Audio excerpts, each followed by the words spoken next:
Politics நிறைய பேசிட்டு இருக்கோம். நீங்க எல்லாருமே ரொம்ப சப்போர்ட் கொடுத்துட்டு இருக்கீங்க. எனக்கு ரொம்ப ரொம்ப தேங்க்ஸ். சரிங்களா? நீங்க ட்ரம்ப்பை பத்தி வந்து அவரோட இருமுகம் அவருக்கும் இருக்குங்க. ஒரு பக்கம் வார் வேணான்னு சொல்றாரு உக்ரைன் கூட. உக்ரைனோட பிரைம் மினிஸ்டரே கோட் போட்டு வந்தெல்லாம் பேசிட்டாரு. இன்னொரு பக்கம் ரஷ்யா வந்து பாத்தீங்கன்னா வார விடுற மாதிரி இல்லை. ஓகேங்களா? எந்த சால்வ் ஆகல அந்த பேச்சுவார்த்தையில. ஸோ வார் கண்டினியூ ஆகும். ஒரு பக்கம் இவருக்கு உக்ரைன் அழியணும். ஏன் ரஷ்யாவோட சேஃப்டி முக்கியம், அவரோட சேஃப்டி முக்கியம்.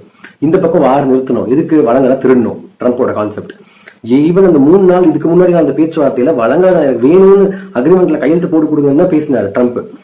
இதுல உக்ரைனோட பிரைம் மினிஸ்டர் நம்புறது யாருன்னா இந்தியாவை. நம்ம அவங்களுக்காக போர் புரியணும், ரஷ்யா ஏதாவது தப்பு பண்ணிட்டா அப்படின்னு ஒரு பக்கம் ட்ரம்ப் கிட்ட போய் ஒரு பெட்டிஷன் வைக்கிறாரு. நம்ம வேர்ல்டுலயே நம்ம எந்த அளவுக்கு இம்பார்ட்டன்ட் அப்படிங்கிறத எது உணர்த்துச்சு அப்படின்னா இந்த மாதிரி சம்பவங்கள் தான் திரும்ப திரும்ப உணர்த்திட்டு இருக்கு.